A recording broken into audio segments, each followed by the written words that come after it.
Yo, what's up? It's been about maybe a week and a half since I made a video previously. Um, haven't been that busy. I just been taking a little break from, you know, making videos and things. Plus, my kids was off all last week due to the holiday. It was Thanksgiving last week or whatever. So, really didn't make any videos. That was one of the reasons. Well, today I wanted to talk about specifically friendships. Um, I had a friend, a real friend, that it seems like I've been friends with all my life, but I think we actually became friends, I want to say 20 plus years ago. Yeah. We were friends about 24, going on 25 years probably. And, you know, they suggested I make a video about relationships and friendships. And I thought that was a good idea because I think a lot of people don't really have a full understanding of the requirements that you should want for yourself when you label someone a friend. Like, you have to have a lot of trust for that individual. Um, and it has to be a two-way street. Like, you can't give and always have your hand out and not expect to return, what you're giving, as far as whether it's money, whether it's a helping hand. I was blessed. I said in previous videos how I've had the same group of friends since I was a young teenager, since before I was actually in high school. And, we all still tight to this day. We have a circle, and we're all like in close proximity to each other. Well, as far as when we grew up, we was all in close proximity to each other in Philly. We knew each other's families, So that was like a great way to establish lifelong friendships. It was a lot of trust there, a lot of love and respect. We've had fights, disagreements and arguments, things like that. Nothing real crazy where we actually wanted to hurt each other or anything like that. But, we have argued and debated. When you have good friends, you're going to debate 365 days a year about something. You know what I mean? My thing about friendships is it should be like, you should put it on the scale of like family. Because I know me personally, and I've witnessed with some other people, that your friends sometimes can replace the lack of, I don't want to say love, the lack of closeness you may not have in your family. You may not have in your family what you've achieved in a bond that you created with a friendship, with a friend. It's sad because you got people out here. Cat won't shut up. You got people out here that they don't have good family members. They don't have a strong structure of family members, and they definitely don't have a strong structure of friends. And I feel for those people. I was blessed to have a little of both, and I feel that's what got me to this point in life. I don't know where I would be without my family and friends. May not be alive, and that's real. But back to when my friendships was established. One of the things that I was looking for was somebody, and this is big with everybody, somebody that I could trust. And I had one key friend that I got to know and was close to first and foremost. And we were kind of like introduced to the same people around at the same time. we grew up in an environment where our parents put us in the same surroundings due to our religious backgrounds. So we were introduced years ago in a religious setting, which introduced and opened doors for us to meet other people that had the same background that we had, and it was a breeze from there to create bonds that I still have to this day. So that's important, the introduction of how you get to meet these people, how they get introduced into your life, will tell you a lot about if you're going to have them around 10, 20, 30 years later, if they're worthy of being around 10, 20, or 30 years later. You know what I mean? How they came in your life. I always question people at this point in my life, maybe 10, 15 years ago, that all of a sudden wanted to just get close to me. Usually that happens on the workplace. And I'm friendly with everybody. I'm very professional when I'm at work. But one of the last things I want to do is build friendships at work. Friendships that like, we're going to be cordial. We're going to be respectful. You know what I mean? I'm going to basically be your friend at work. But I'm not going to be the type of friend to you that's going to invite you to hang out with me and my set of friends that I grew up with on the weekends or when we're off. You know what I mean?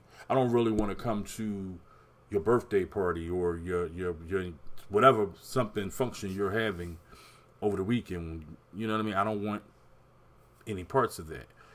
I want to hear about it maybe and hear that you had a good time, and everything went well, and I'll look at your pictures or whatever, but I won't feel like I missed out if I don't go, or I won't feel offended if I don't get an invite. Usually what used to happen at work is people would invite me places, and after a while they would stop. They would get the point, well, he's just not going to show up. They would just get the point, he's not going to show up or whatever. And, it wouldn't be that they would be offended. You know what I mean? I guess they would just understand, that some people just don't associate with coworkers outside of work. I was one of those people. The point I'm trying to make is some people latch on to other people through jobs. I don't really like that idea. It can be successful for some people, but to me, I think most people are putting on a facade at work, meaning they're wearing a bunch of different hats at work that they may not even utilize or wear when they're on their own time, when they're in their own home, or when they're in a comfortable environment where they're not on the clock per se.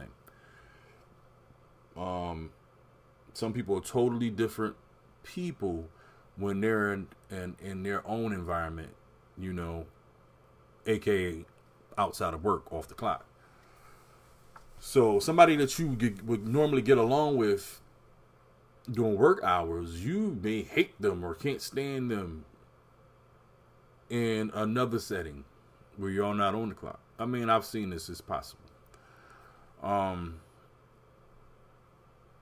you could ruin a good work relationship, where you have to work with people. See, that's the thing. You don't have to hang out with anybody outside of work. You don't have to go to happy hour after work and be hanging out with folks.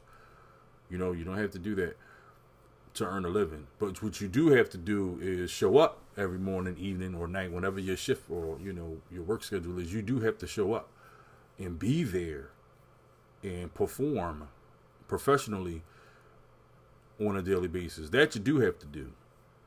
So, I wouldn't want to risk or jeopardize at any conflict or anything potentially because I had a falling out with somebody after hours at work. I mean, after hours at some type of social function, or just could be hanging out. We had a disagreement or argument, and it could ruin our work relationship. Whatever the case is, I don't build friends, never have, from work.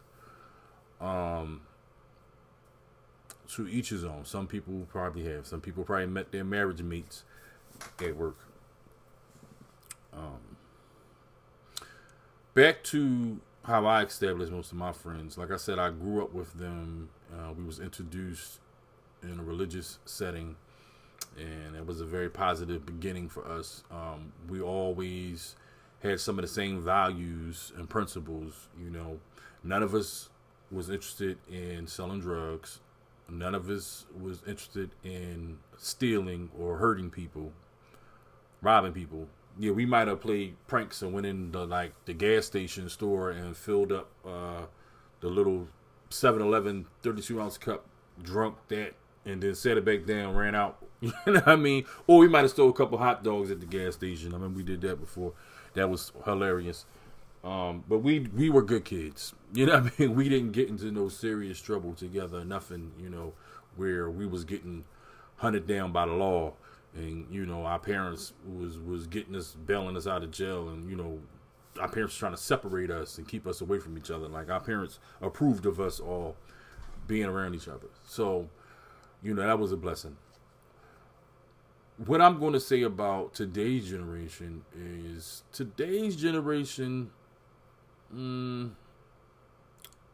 is very different trying to build relationships and friendships. I could see these youths because they have this internet thing.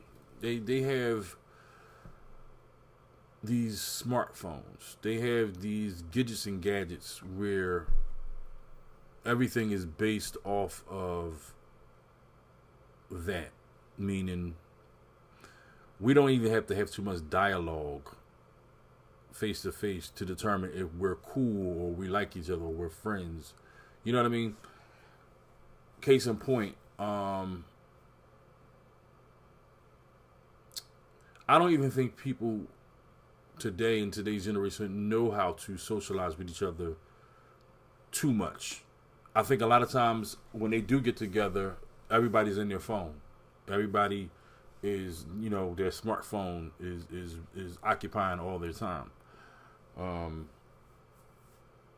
You know, how much time are you going to spend communicating with people and really getting to know somebody when you're worrying about people's updating statuses, you know what I mean, and taking selfies and posting stuff? Like, everything is about the internet. So it's a little weird now on how friendships are established.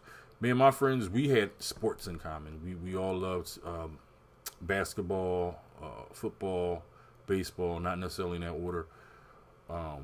And we had that to occupy plenty of time where we was always getting together, playing in our next sporting event. And, you know, we were very competitive with other groups of guys, friendly groups of guys, and we would play teams. And, you know, that was really what piqued our interest. We was into music. We was into hip hop, on the hip hop scene. A lot of us went to studios and recorded music together. You know, of course, we was into women, heavily into women. You know what I mean? So we had strong things in common. You know, those three things right there, you know, kept us occupied. We wasn't worrying about no cell phone. Well, smartphones wasn't out back then, but I'm just saying, like, we didn't need smartphones. We would have conversation and dialogue. We wasn't into drugs.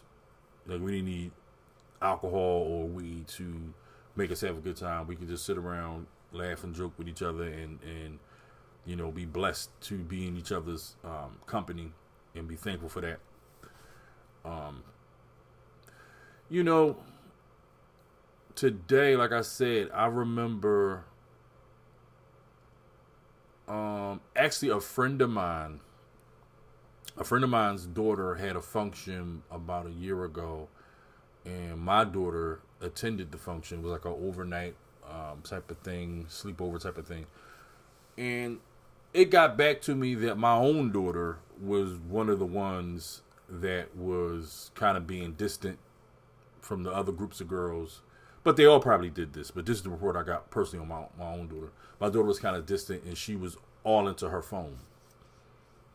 You know, the whole time, you know, when they were probably planning to do, like, play like little games and things like that they had planned for the sleepover, my daughter was like separating herself into her phone. And I was very disappointed, because I'm like, that's something you do every day, all day long anyway. You know, this is a time where you can actually build relationships and, you know, set that phone down for a little bit and actually do something else. Exercise your brain and communicate, and, like I said, and build bonds, friendships, and you're worrying about your phone. And like I said, I'm sure other kids did it, but, you know, that's the report I got on my daughter from somebody that was there that was older. But, you know, I'm going to do a follow-up video because I always do like a lot of rambling about a lot of different things pertaining to whatever subject I'm on. I can talk on and on and on about how to build friendships. I didn't really get into that. I gave examples of how my friendships were designed and created and how I was blessed to have the type of friendships that I've had. But some of the key things, like I pointed out, is you got to have things in common. You know, we had things that was in common that was safe. You know, playing sports was safe. Liking girls was safe for the most part. You know what I mean? Being into rap music at the time was safe.